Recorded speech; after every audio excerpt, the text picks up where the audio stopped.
ام صادقہ قیامت کے میدان میں بڑی احادیث کی کتابوں میں کہ انبیاء اکرام علیہ السلام کے اپنی اپنی قومیں امتیں ان کے پاس سے پہنچے گی، پہنچ کر کہیں گے کہ اللہ کی عالم میں آج ہم کو اس مصیبت سے بچا دیجیے۔ وہ انبیاء کہیں گے کہ آج ہماری ہمت نہیں ہے، آج ہماری کرنسی نبوت ہماری چلی اور ہم نے تم کو اللہ کا نظام سمجھایا، لیکن اب میدان ہمارا نہیں ہے، میدان قیامت۔ یہ تو خدا کا مقصد صرف یہ ہے کہ اس میدان قیامت کو خدا پاک نے برپا ہی اس لیے کیا کہ پہلے بھی اللہ تبارک و تعالیٰ نے عرش الہی کے اوپر عرش کے سارے نظام کو وجود میں ہی اس لیے لایا تھا، خدا کو اپنی قدرت بتانے کے لیے نہیں، بلکہ میرے مصطفیٰ کو اللہ کتنا چاہتا ہے اس عظمت کو بتانے کے لیے خدا نے عرش بنایا، خدا نے فرش بنایا، اور خدا پاک نے کائنات کو بنایا، فرشتوں کو بنایا، لوح و قلم کو بنایا، کائے کے لیے بنایا؟ میرے آقا کی عظمت کو بتانے کے لیے، اس کے علاوہ کوئی اور مقصد نہیں ہے۔ خدا محتاج نہیں ہے، خدا اپنی توحید اور اپنے ذکر اور اپنے عبادتوں اور اپنے سجدوں کا محتاج خدا کی ذات نہیں ہے۔ جو اس چکر میں پڑ جاتے ہیں، مقصد میں فیل ہے، وہ حقیقت تک ان کو معرفت نہیں ملی ہے دین کی۔ جن کا ذہن یہ ہے کہ ہم خدا کو راضی کر لیں گے، اس لیے اللہ نے نماز دی، روزے دیے، زکوٰۃ دیے، حج دیا، جہاد دیا، اس لیے کہ ہم خدا کو راضی کر لیں گے۔ خدا کی رضا کی معرفت اصل میں ان کو حاصل نہیں ہوئی، خدا اس سے راضی نہیں ہوگا۔ اگر اس سے راضی ہونا ہوتا تو پھر قابل جزا بدلہ اللہ تبارک و تعالیٰ فرشتوں کو زیادہ دینا چاہیے تھا۔ پھر اگر عبادتوں ہی کے ذریعے سے اللہ تبارک و تعالیٰ کے راضی ہونے کا رمز رہتا تو پھر سب سے زیادہ راضی تو 60 کروڑ برس عبادت کرنے والے سے ہونا چاہیے تھا۔ راضی کتنا بڑا ہو جانا چاہیے، مگر اللہ تبارک و تعالیٰ نے وہ 60 کروڑ برس کی عبادت سے بھی راضی نہیں ہوا، اس لیے کہ میرا مقصد عبادت ہے۔ پھر تیرا مقصد کیا ہے مولا؟ میں چھپا ہوا خزانہ تھا، میں نے چاہا کہ اپنے کو ظاہر کرنا تھا، میں نے میرے مصطفیٰ کو ظاہر کیا۔ اب ظاہر کر دینے کے بعد خود تو چھوٹ گیا اور میرے مصطفیٰ کو سامنے کر دیا، اور سارے فرشتوں کو کہا کہ تعظیم کرو، ان کو سجدہ کرو۔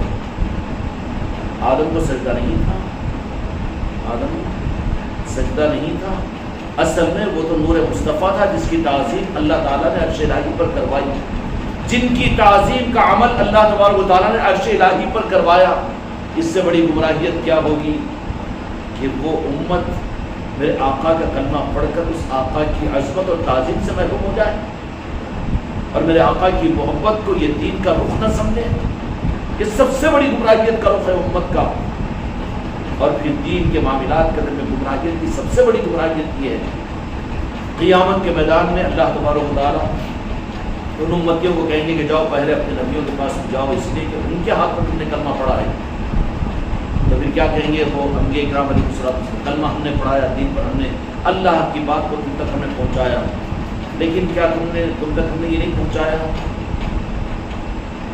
کہ اللہ تبارک و تعالیٰ کا مقصد جو تھا وہ اپنے محبوب کو ظاہر کرنا، جو خاتم النبیین کی صورت میں آنے والا ہے۔ اس لیے آج اللہ تبارک و تعالیٰ کا ازل سے لے کر ابد تک کا مقصد ہی صرف خدا کی قسم میرے مصطفیٰ کی محبت کا اظہار ہے۔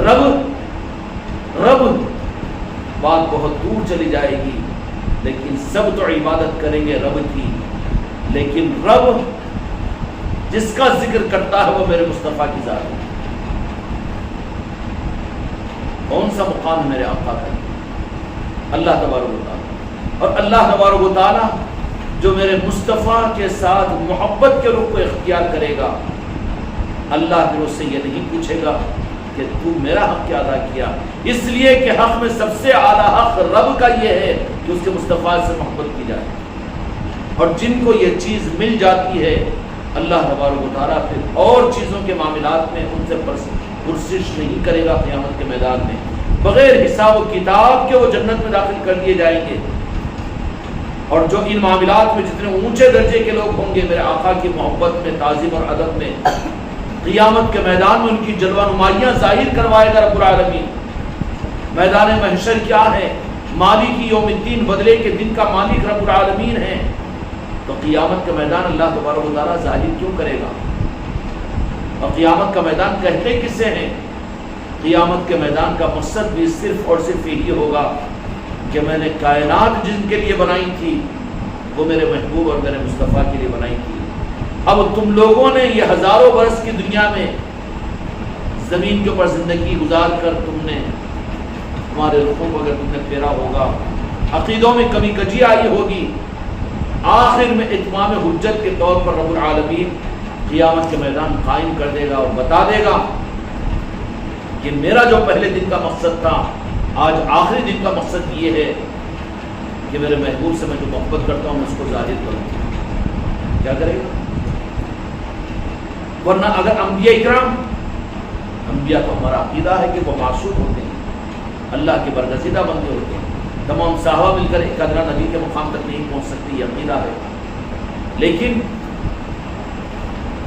اب وہاں پر مقام محمود کے اوپر رب العالمین کے ساتھ جو ذات کی جلوہ نمائی ہوگی میدان محشر کے اندر میں، ہونا تو یہ چاہیے تھا نا کہ 1,24,000 کرسیاں بچھائی جاتی ہیں۔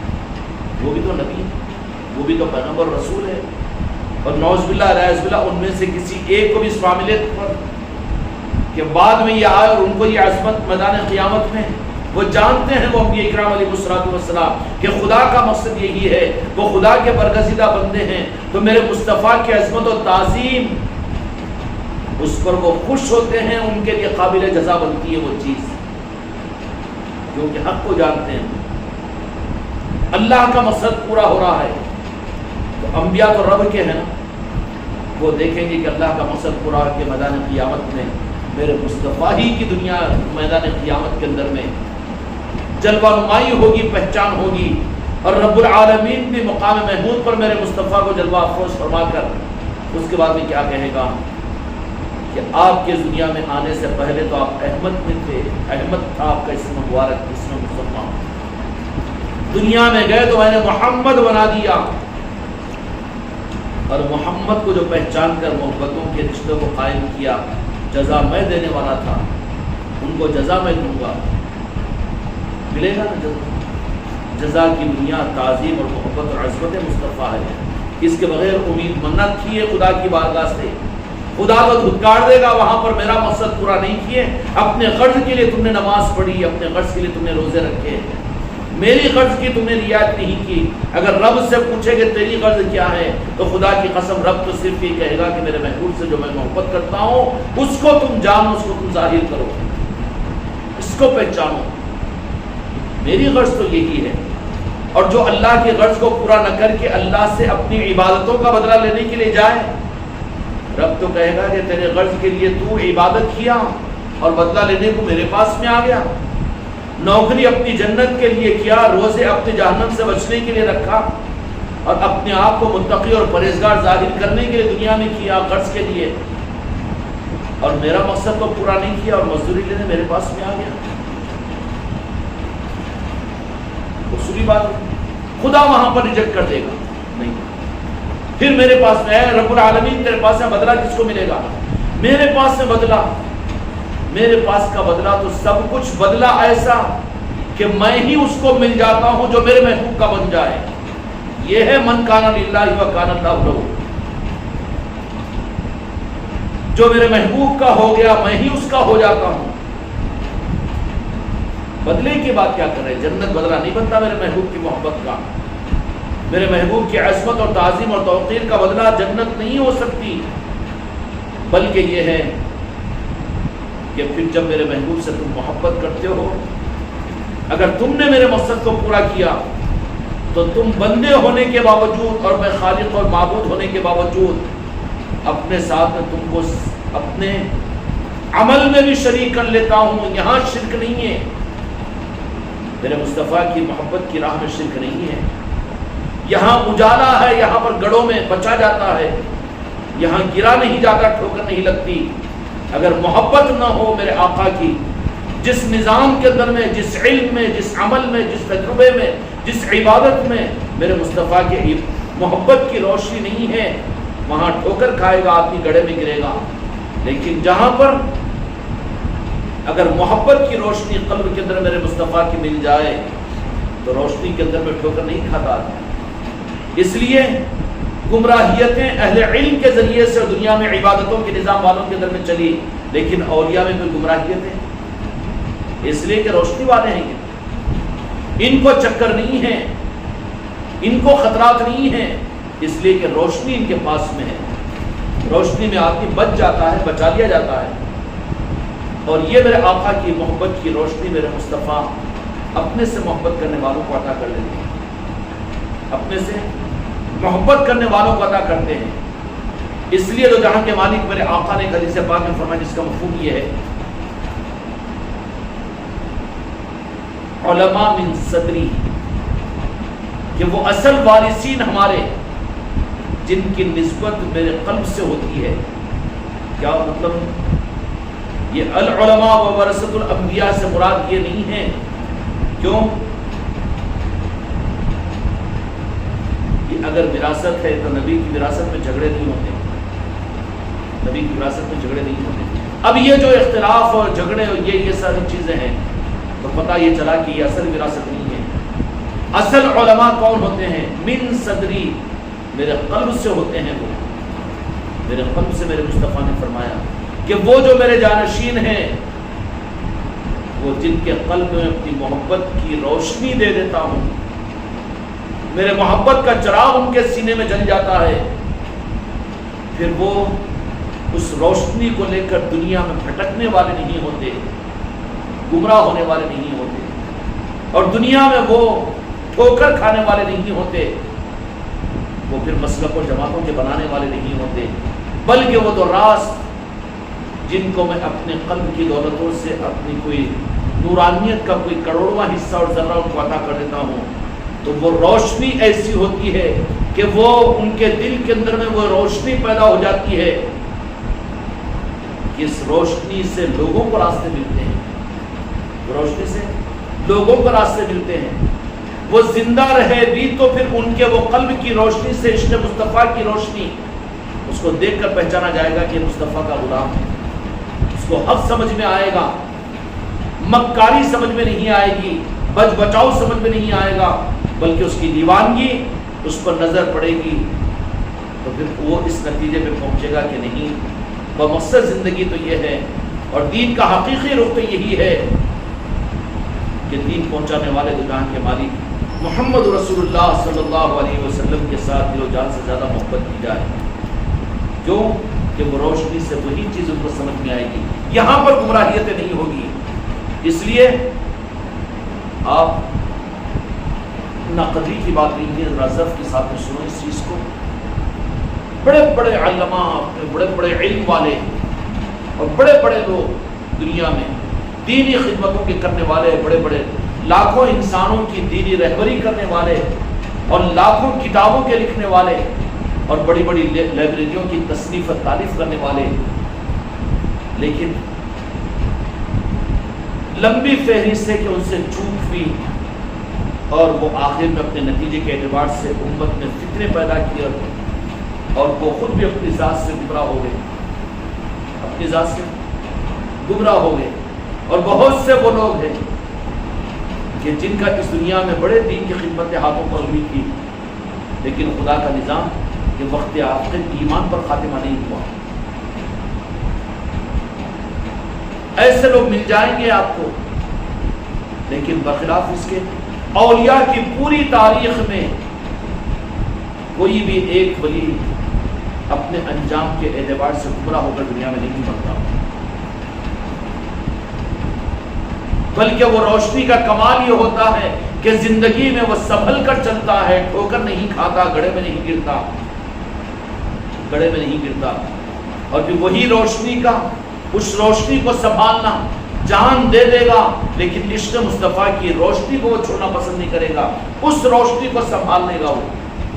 اور سنبھالنے کی اس روشنی کا عالم کیا ہوگا کہ زندگی کے اندر میں اگر اس کو اس روشنی کے ظاہر کرنے کا اگر موقع نہ بھی ملے تو روشنی ہے، اور اتنی فلیکسیبل ہے وہ، اور اتنی زیادہ تیز شعاعیں ہیں اس روشنی کے اندر میں کہ اگر وہ زمین کے نیچے بھی اگر چلے جائے، پردہ بھی ہو جائے، اور مزاروں میں بھی اگر لیٹے ہوئے ہوں تو کسی بھی اولیاء کے آستانے پر آپ چلے جائیے جو واقعتاً ولی ہو، تو وہاں پر جانے کے بعد میں آپ کو کیا یاد آئے؟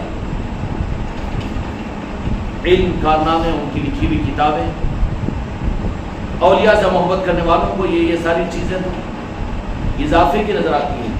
اولیاء اگر کامل ولی اگر ہے، ان کے پاس میں چلے جائیں تو وہاں پر تو صرف اور صرف آپ کو عقیدت اور عظمت اور محبت ہی نظر آئے گی۔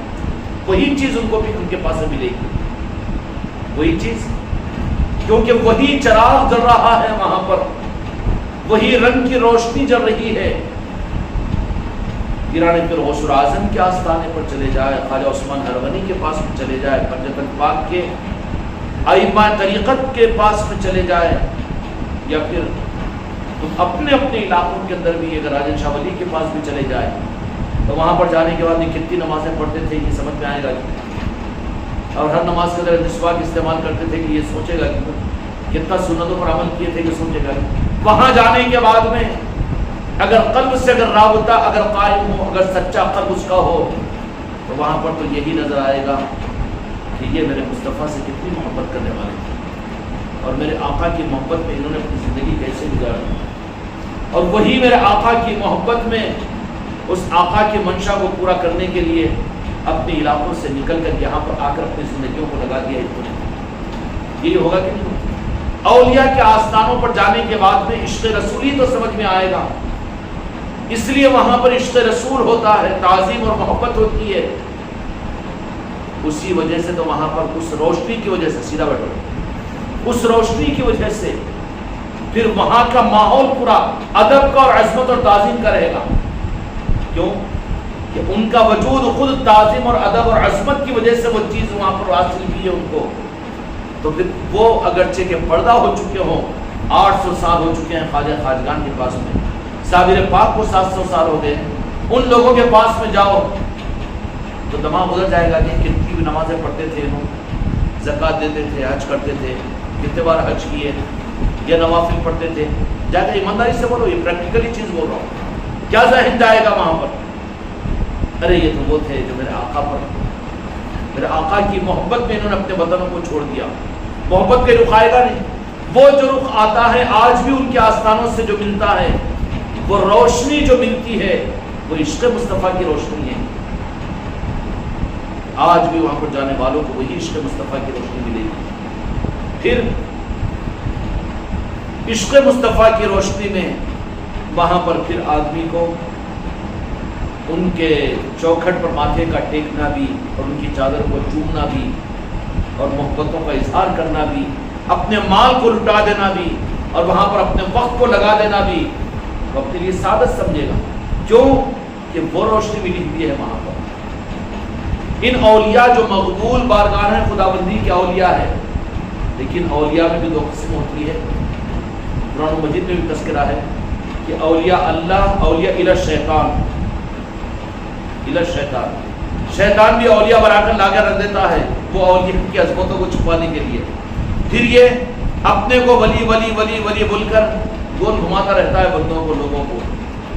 اچھا ولی ہے تو اللہ کا ولی ہے تو پھر اللہ کی طرف میں، یا پھر جس مقصد کے لیے اللہ تبارک و تعالیٰ نے رکھا ہے اس مقصد کی طرف میں رہبری سے وہ پہچانا جائے گا نا، پہچانا جائے گی۔ اگر وہ مقصد اگر پورا نہیں ہو رہا ہے تو ڈاؤٹ فل کینڈیڈیٹ ہو جائے گا، ڈپلیکیٹ سرٹیفکیٹ لے کر آ کے بیٹھا ہو کہ محسوس ہو جائے گا۔ اب اولیاء کے آستانوں پر اگر چلے جائے تو وہاں پر اوریجنالٹی ہے، تو سیدھی بات یہی کہ وہاں پر جانے کے بعد کہ آپ کو صرف عشق رسول سمجھ میں آئے گا، محبت رسول سمجھ میں آئے گا، تعظیم رسول سمجھ میں آئے گا، عظمت رسول سمجھ میں آئے گا، سمجھ میں آئے گا۔ اس لیے ہر آستانے پر صلاۃ و سلام ہوگا، ہر آستانے کے اوپر درود پاک ہی پڑھا جائے گا، ہر آستانے کے اوپر جاتے ہی کلک ہو جائے گا دماغ کے اندر میں کہ یہاں پر یہ چوکھٹ ہی ہے عشق رسول کی، حقیقی ولایت کی پہچان عشق رسول ہے۔ اس کے برخلاف میں اچھا وہی جہاں عشق رسول ہے تو عشق رسول وہاں سے نکل کر اگر کوئی کرن جانے والے سچے طالب کے دل میں آ جاتی ہے تو وہ چوکھٹ کا ایسا گرویدہ بن جاتا ہے کہ لوگ کہے کہ سر جھکانا شرک ہے تو انہیں کہتا کہ یہ عبادت ہے. کیوں؟ کہ محبت دل میں پیدا ہوگی. جہاں دل جھکتا ہو تو سر کی کیا بات رہے گی؟ وہاں پر جھکانے سے روکا جائے گا لیکن جھکنے سے نہیں رکے گا. یہ نہیں رکے گا. کیوں؟ ادب رسول ہے وہاں پر, اور ولایت ان کو جو ملی ہے وہ محبت رسول اور ادب رسول اور عظمت رسول کی وجہ سے ملی ہے. اور وہ اولیاء اکرام کے آستانے اور اولیاء کے حقیقی چوکھٹیں وہ عشق رسول کے بمبے ہوتے ہیں. وہاں سے کون سی چیز ملتی ہے؟ اب وہاں پر اولیاء کی چوکھٹوں پہ جا کر ہم کو بخاری شریف پڑھا ہوا تو پڑھائیں گے کیا؟ حدیث ہے, کوئی انکار نہیں کر رہا ہوں, تعظیم کے خلاف نہیں بول رہا ہوں. اب وہاں پر ہم کو نماز سکھا ہو, تحیات سکھا ہو تو وہ سکھائیں گے کیا؟ جاؤ ادھر. پھر اولیاء کی چوکھٹ پر آپ کیا محسوس کریں گے؟ صرف اور صرف وہاں پر یہی محسوس کریں گے. دل کو صاف کرو تو یہی محسوس ہوگا کہ میرے مصطفیٰ پر جان کو قربان کرنے والے عاشق رسول ہیں. ہوگا کہ نہیں ہوگا؟ اچھا, برخلاف اس کے کہ زبردستی کے اولیاء کی فہرست میں لوگ اگر اپنے بانیوں موالیوں اپنے علماء اور محدثین وغیرہ کو لے کر آ کر رکھے بھی, اور ان کو بھی بولے کہ خواجہ جی کے پاس میں تم اتنا کیوں جاتے, راجن شاہ ولی کے پاس, صابر پاک کے پاس میں, یہ بھی تو ہمارے اپنے وقت کے فقہ تھے, محدث تھے اور بڑے عالم تھے, سب تھے. تو جو بول رہا ہے نا, انہیں مجبوری کو 2-4 سال میں ایک مرتبہ چل جائے گا, باقی انہیں خود نہیں جائے گا, چبھے گا اس کو وہاں پر. کیوں؟ سیدھی سیدھی بات ہے بابا, جہاں گڑ ہے وہاں مکھیاں رہتے ہیں. جہاں گڑ ہے وہاں مکھیاں رہتے ہیں. اب تم گڑ کے جیسے لے جا کے بڑے بڑے ڈھیلے پتھرے لا کر رکھ دیے, سندل کے ڈھیلے لا کے رکھ دیے, کیا کریں گے؟ اور مکھیاں تھوڑی آئیں گی. سندل کی خوشبو کو لوگ سندل کی خوشبو ہے بولیں گے, لیکن مکھی وہاں پر نہیں آئے گی نا. مکھی وہاں پر نہیں آئے گی. مکھی تو وہیں پر آئے گی جہاں پر عشق رسول ہے.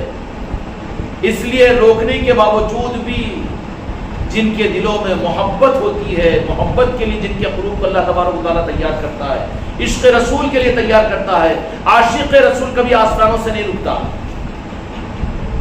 روکنے سے بھی نہیں رکے گا وہ. اس لیے کہ اس کی غذا ہی وہاں پر ہے, وہاں نہیں رکے گا وہ. اس لیے کہ وہاں پر گڑ ہے, مکھی کو کتنا بھی ہکا لو پھر وہیں پر جائے گی. جائے گی کہ نہیں جائے گی؟ تعظیم اور محبت اور عظمت اولیاء اکرام جو ہوتے ہیں عاشقین رسول ہوتے ہیں, عاشقین اہل بیت ہوتے ہیں, اور وہ عظمت اور تعظیم اور محبت کی راہ سے چلتے ہوئے میرے آقا کی بارگاہ کے مقبول بندے ہوتے ہیں. تو پھر وہاں سے ان کو قبولیت عطا کی جاتی ہے. تو ان کی ڈیوٹی کیا لگتی ہے کہ جو تمہارے پاس میں سچے دل کے ساتھ میں آ جائے, یہ ہمارے محبت کی اور ہمارے عشق کی خیرات ان کو عطا کرو. سمجھ میں آئی بات؟ یہ خیرات اولیاء کی چوکھٹوں سے ملتی ہے, یہ کتابوں سے نہیں ملتی. اب عاشق رسول بننے کو بھی کتابیں پڑھ رہا ہے, اوپر اوپر کی لیے تھوکوں گی نا, نہیں. عشق رسول جو ملتا ہے پریکٹیکلی طور پر جو دینے کا نظام ہے رب العالمین کا, وہ اپنے محبوب کے عاشقین اولیاء کے آستانے ہیں. اور جو قابل ہوں گے جن کے قلوب ان کے دل آستانوں کی طرف میں کھینچیں گے, اس لیے کہ مکھی وہیں پر جائے گی بھن بھنا کر جہاں پر گڑ ہے. تم کتنا بھی روکو, مر جائے گی لیکن جائے گی وہاں پر. مرنا بھی گوارا ہے لیکن محبت میں مرنا گوارا ہے. چھوڑنا گوارا نہیں, چھوڑ کر زندگی گزارنا گوارا نہیں, بلکہ مرنا ہی گوارا کر لے گا وہ. ہوگا کہ نہیں ہوگا؟ اب بھن بھنانے والے اگر دھوکے کے, اولیاء اللہ قرآن مجید میں ہے, الا ان اولیاء اللہ, اولیاء الى شیطان بھی ہیں کہ جن کو شیطان ولی بنا کر پیش کرتا ہے. ولی اللہ کی پہچان سے یہ ہوگی کہ عشق مصطفیٰ کا نور ان کے اندر میں ہوگا, ان کے قلب میں, اور اس کو پہچان کرانے کی ضرورت نہیں ہوگی, بلکہ ان کے پاس میں جو آئے گا اس کو نہ علم دو نہ ان کو عمل دو. نہ وہ تو شریعت دے گی, مدارس زیر علماء دے, میں کیا دوں, تو کیا دے گا بھائی اللہ کے بندے پیر کامل, تو میں تو میرے مصطفیٰ کا عشق دوں گا اس کو, اور وہ مصطفیٰ کا عشق کیسے ملے وہ راستہ میں اس کو دوں گا. اس کے لیے ضرور ہوگا کہ پیر کی محبت, پھر پیران پیر کی محبت تک پہنچے گا, مخدوم کی محبت, پھر بعد سے پنجتن پاک کی محبت, محبت کے راستے پر اس کو ڈالے گا. کیا ایک راستے اس لیے طریقت کی راہ صرف محبت کے راستے پر آگے بڑھنے کا. اگر یہاں پر محبت کا رخ نہیں ہے، اگر یہاں کسوٹی علم کی ہے، حوالوں کی ہے، عقل کی ہے، دماغ کی ہے، تو اس کو منزل نہیں ملے گی اس راہ کے اندر میں. یہ سب کچھ کو بھانجو ہٹانا پڑے گا، مشاہدے کو بھی، علم کو بھی، اپنے عمل کے ڈھونس کو بھی، اپنی قابلیت کو بھی اور اپنے مزاج کو بھی، ان سب کو ہٹا کر صرف اس راہ کے اندر میں چلنے کا واحد ذریعہ اور واحد طاقت صرف محبت اور عشق ہے. اہل محبت ہی اولیاء کے نظاموں کے لیے قابل قبول ہوتی ہے. سمجھ میں آئی بات؟ اور محبت کس درجے کی؟ محبت کی شروعات کہاں سے ہوگی؟ محبت کی شروعات پیران پیر غوث الاعظم کرامتوں کو سن کر نہیں.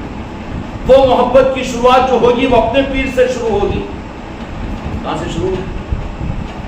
محبت کی شروعات جو ہوگی وہ اپنے پیر سے شروع ہوگی. میرے بچوں، اس راہ کے اندر میں محبت کے رخ کو اور محبت کے رنگ کو اختیار کیے بغیر اس راہ میں ہم چل ہی نہیں سکتے. یہ کھٹکے گا بعض لوگوں کو، لیکن یہ ایسا ہے کہ تمہارا اگر کوئی تمہارے اتنی تعظیم نہیں کرنا، اتنی محبت نہیں کرنا، اتنی فرفتگی نہیں کرنا، کہنے والا تمہارا دوست ہو، تمہارا محسن ہو، علامہ ہو، کوئی بھی ہو، لیکن وہ ایسا ہے جو تمہارے تن کا، تمہارے بدن کا کپڑا کھینچ رہا ہے تم کو کھلا کرنے کے لیے. کیونکہ محبت یہاں کا لباس ہے، یہاں کی زینت ہے. اور کس کی؟ پیر کی محبت زینت کا لباس ہے. وہ لباس اتار دو، جسم تمہارا ہے لیکن برہنہ ہو جائے گا، ذلیل ہو جاؤ گے. جو اپنے پیر کی محبت میں کچا ہو گیا، پیرانے پیر کی محبت نہیں مل سکتی اس کو. جب اپنے پیر کی محبت کے لباس کو اتار دے، پھر اس کے لیے تو کوئی اولیاء اس کو اپنی بارگاہ ننگا، اس کو باہر کرو، باہر کرو، باہر کرو. کیوں؟ کہ پیر کی محبت کا لباس ہے اس کو. اس کے لیے ضرورت ہے کہ ان بزرگوں کے آستانوں سے اس خیرات کو مانگنے کی کوشش کریں. کیوں کہ عشق مصطفیٰ کی خیرات بزرگوں کی چوکھٹ اور آستانوں سے ملتی ہے. وہاں پر جاؤ تو آپ کو صرف وہاں پر میرے مصطفیٰ کا عشق ملے گا. اس لیے کہا جاتا ہے کہ اولیاء کے آستانوں پر امت کو بھیجا کرو. کیوں کہ دین اور شریعت، اعمال اور سارے رخ تو مل جائیں گے کہیں اور بھی، لیکن عشق مصطفیٰ آستانوں پر چوکھٹوں کے بغیر نہیں مل سکتا. ہوگا کہ نہیں ہوگا؟ کسی محدث کے آستانے پر، مزار پر چلے جاؤ، اب زبردستی کو ان کو بھی ولی اللہ بولو، کائی کو بولیں گے؟ رہ تو بیچارے نیک آدمی، جنت کے. اب ان کو اولیاء کی فہرست میں کہیں اڑا کر رکھیں. اولیاء جو ہوتے ہیں ان کی پہچان یہ ہے کہ ان کی چوکھٹ پر چلے ہی جاؤ تو تعظیم سے نظر جھک جائے گی، کاندھے جھک جائیں گے، ماتھا ٹک جائے گا. کیوں کہ وہاں پر وہ نور ہے جلوہ گر، کہ جو نور کا حق ہے کہ فرشتوں نے جس کو سجدہ کیا، اور جو نہیں کر سکا وہ شیطان بن گیا. اب وہاں پر جن کے قلوب اس قابل نہیں رہیں گے، انہوں دور سے انہیں شرک ہوتا وہاں پر نہیں جانا، نہیں جانا، نہیں جانا. تو جانے کے قابل نہیں ہے نا، تجھے جانے کہاں کیا جائے. اس کے بجائے نہیں، ہمارے محدثین بھی، ہمارے علماء بھی ہیں، تو وہاں جانے کے بعد تعظیم اور ادب ہوتا کہ اس کو میں یوں تختیاں پڑھ لیتے رہتا، ان کی کون سی کتابیں ہیں، ان کا کیا کیا معاملہ ہے، کون سے محدث ہیں انہوں کیا کیا کرے. کچھ پھر جا کے لائبریری میں سے ان کی کتاب نکال لیتا، ان کی حیات کیا بولتے اس کو، ان کی ہسٹری، تاریخ ان کی، وہ بس ہوتا اس سب کا. پھر ایک بار گیا تو پھر دوبارہ جاتا ہی. اچھا گیا بھی تو وہاں پر اپنے جان کو، اپنے مال کو، اپنے اوقات کی قربانی دینے کا جذبہ اس کو آتا گیا. وہاں لنگن لٹاتا کیوں نہیں، پھول کی چادر چڑھاتا گیا، رکھا سکھا جا کے یوں دیواروں کو دیکھ کے آ کے تعظیم نہیں عزت، اس لیے کہ وہاں پر وہ ہے نہیں، وہ چیز وہاں پر وہ چیز ہے نہیں. اس کے برخلاف میں جہاں حقیقی اولیاء ہوتے ہیں، حقیقی اولیاء کی پہچان یہ ہے کہ وہاں پر تعظیم کے اور عظمت کے، محبت کے نظام ہوتے ہیں، اس لیے کہ وہ مدینے سے کنیکٹڈ ہے. وہاں پر وہ پاور پہنچ رہا ہے اور وہ نظام ہے مدینے کی چوکھٹ کا کہ وہاں سے عشق رسول امت کو ملے گا. وہ اولیاء کے آستانے جہاں پر لوگ جاتے ہیں، جہاں تعظیم اور محبت اور عظمتوں کا اظہار کرتے ہیں، وہ کنیکٹڈ چوکھٹیں ہوتی ہیں. وہاں پر میرے مصطفیٰ کی محبت کی خیرات ملتی ہے جو دین کے اثر ہے. میرے بچوں، اس لیے جہاں اولیاء کے آستانے ہو وہاں پر اس طلب کے ساتھ جایا کرو، جا کر وہاں یہ بھی بھیک مانگو کہ جو مدینے والوں نے جو خیرات کا ذرہ آپ کو عطا کیا اس کی بھیک مانگنے کے ہم آئے ہیں.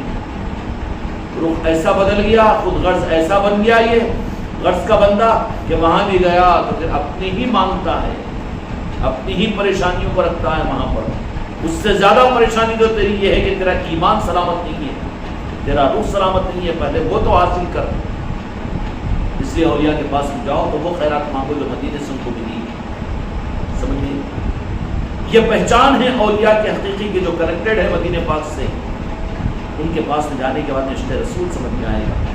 اور جہاں وہاں پر وہ پاور ہے، وہ نور ہے، تو خود بخود خود وہ نور ان کو جھکا بھی دے گا، ان کے کاندھے بھی جھکیں گے، ہاتھ بھی اٹھیں گے، اور ان کا ماتھا بھی وہاں چوکھٹ پر ٹکے گا، اور وہاں پر ان کی چادر کو بھی بوسہ دے گا، اور وہاں پر اپنا جان بھی لٹائے گا، اپنا مال بھی لٹائے گا.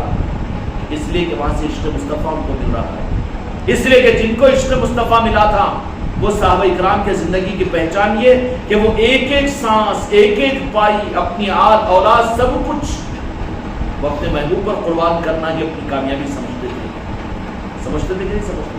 بچانا کامیابی نہیں سمجھتے تھے، لٹانا کامیابی سمجھتے تھے. تو وہ چیز، وہ پاور اگر مل رہا ہے تو وہ تو اس پر لٹانے پر اپنی سعادت سمجھے گا، بار بار جانے پر اپنی سعادت سمجھے گا. کیونکہ وہاں گڑ ہے تو مکھیاں تو جائیں گے.